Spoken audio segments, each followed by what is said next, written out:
Hi, this is David Clive from Deed Ventures. The first 3 minutes of this video will provide an aerial overview of the property, which will be followed by a detailed property review, ending with a purchase walkthrough. I hope you enjoy.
Now I will begin a detailed property review and a walkthrough of our purchase process. From the property, it takes approximately 25 minutes to get to San Simon, and if you go a little bit west on the 10 from San Simon, it'll take you 40 minutes to get to Bowie, Arizona. Going the other direction on the 10, heading east, you can get to Animas, New Mexico in roughly an hour. Willcox, Arizona is also about an hour away if you're going west. Benson, Arizona is about an hour and a half. Tucson is just a little over 2 hours, about 2 hours and 15 minutes. And if you head east, you can get to Las Cruces in about 2.5 hours to 2 hours and 40 minutes.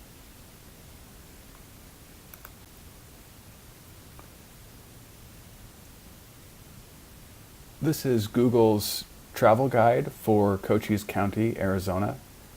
As you can see, there are lots of activities on the map that are plotted out, and there is a lot to see and do. The property is located right here. It's kind of on the edge of the county, but you have Tombstone, which is down here, Boot Hill, lots of old Wild West cowboy type activities. There is a lot of outdoor exploration that can be done.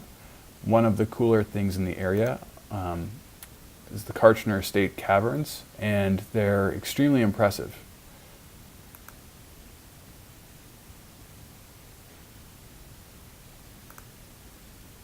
Relatively close to the property is the Chiricahua National Monument, and this is an interesting area because it has many rock formations that stick up like chimneys or smokestacks, and the natural erosion has just caused these rocks to stay in these positions.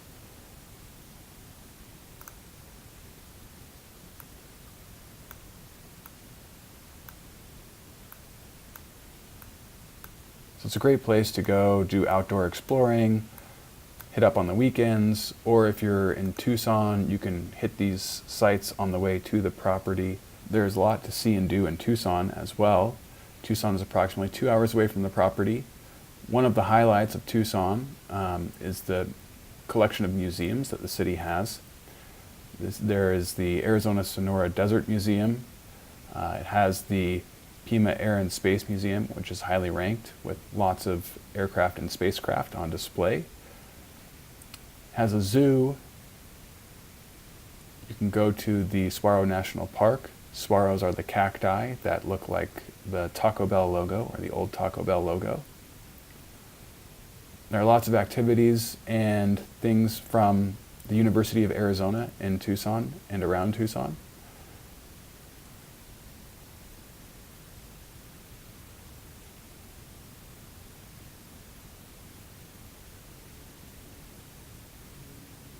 This is the climate for Tucson, which is fairly similar to the climate near the property.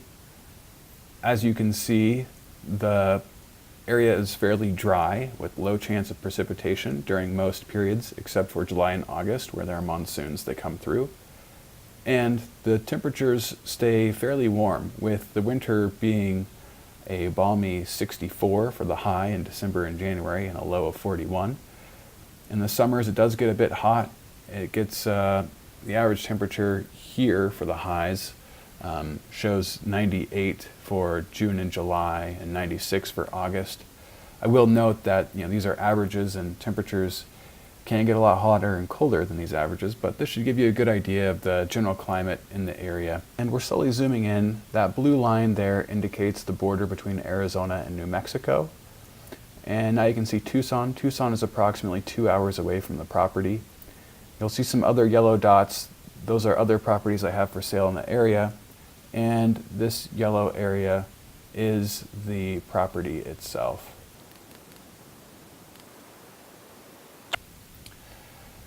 Nearby, there are several large quarter sections of land that are being developed and used to grow nut trees. So basically, the easiest way to get to the property is to go down Shoemaker or Patton Farms, and then down Ratliff Road, and then you take a right to go south on this road, and you come down through here. And so this area of road here is a half mile, this distance. The first eighth to a quarter of a mile had some shrubs that were growing near the road that were a little close. So you might want to bring something to trim these bushes right through here, and here is where it's the thickest. And then after that, it pretty much opens up and it's a little easier to drive on. Here are a couple of photos of the road. We tried to get photos where the road was at its worst. So here you can see some bushes that are overgrowing the road. And in the second shot here, you can see this is about the roughest the road got to get to the property. So once you get down to the property, you have a half mile that is fronting on this dirt road. And there's also kind of a trail over here, but it basically dies down that wood front on this quarter mile area. And then down at the southern tip, there is this road here. I'm not sure if my map's a little bit off or if the road's a little bit off, but basically you have a road that's to the south of the property as well. Here we're zoomed out a little bit from the property. This vertical orange line here is actually the state boundary between Arizona and New Mexico. And the orange shaded areas are BLM land. The blue shaded areas are Arizona state land. The green shaded areas are National Forest Service. So the property is located right here where you see this blue and orange meeting. And if we zoom in, you'll see here's the property. And it has Arizona state land on the west side. and otherwise it's surrounded by BLM land all around. Each of these squares is approximately 40 acres. The grand total is roughly 120. I think it's about 118 acres. If we look at this with a topographical map, you can see that the property is fairly flat. Each of these lines represents a 7.5 foot increment. So the elevation here is 7.5 feet lower than it is here, and then again 7.5 feet here. And as you can see, there is a line here indicating that there is occasionally a wash that runs through here, though from satellite feeds it is less obvious. Here's the line where that wash goes through the property on a satellite feed. As you can see in this topographical map, there are roads shown. These are dirt roads, that's why they're dashed lines. And there is a road that goes down to the property. The road is not super well maintained. As far as access goes, on the BLM side, the BLM allows you to drive vehicles on roads as long as you're not doing anything invasive or damaging. But the property is fairly accessible. The one thing I would note is that there is half a mile here to get down to the property, and the first quarter mile, or maybe a little less than a quarter mile, there is the shrubs on the side of the road have grown in a little bit, and so you might want to bring some clippers or something to trim them down. I drove in a little ways, parked my car, and then just walked to the property, so I didn't scrape the sides of my car because I didn't have anything to clip the bushes with.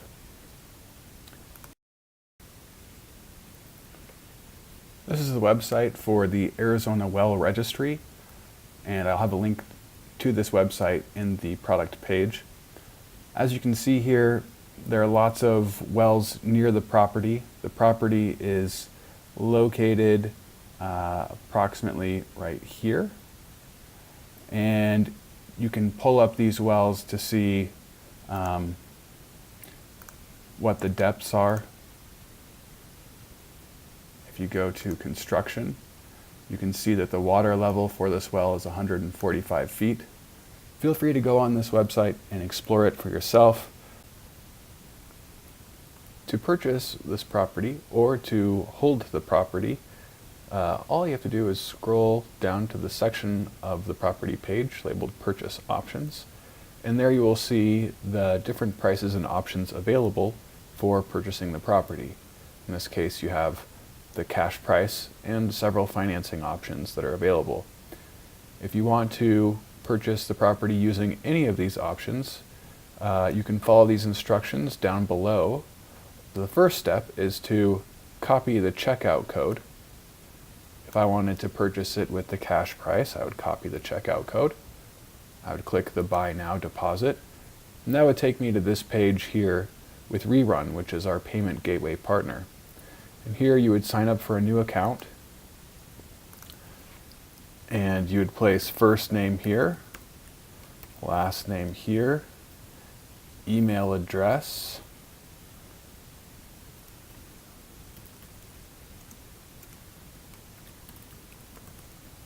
and create a password,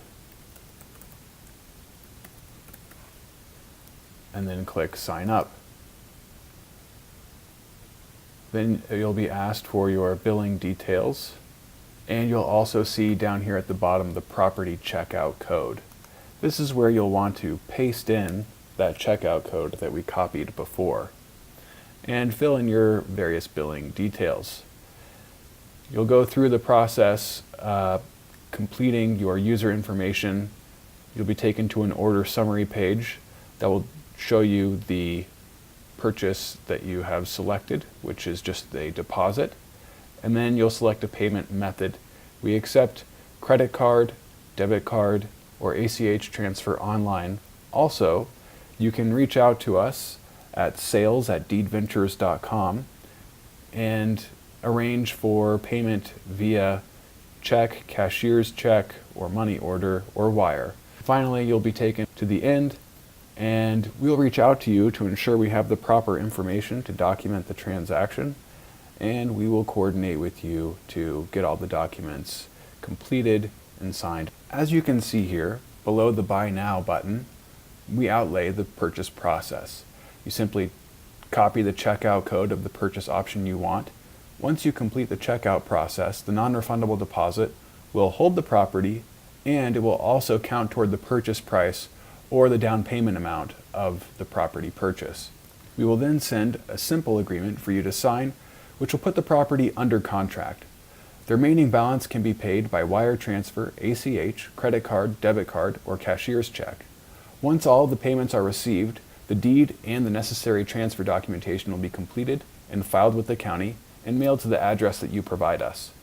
In this instance, we will also pay for a title insurance policy, which will be issued to you as the new owner.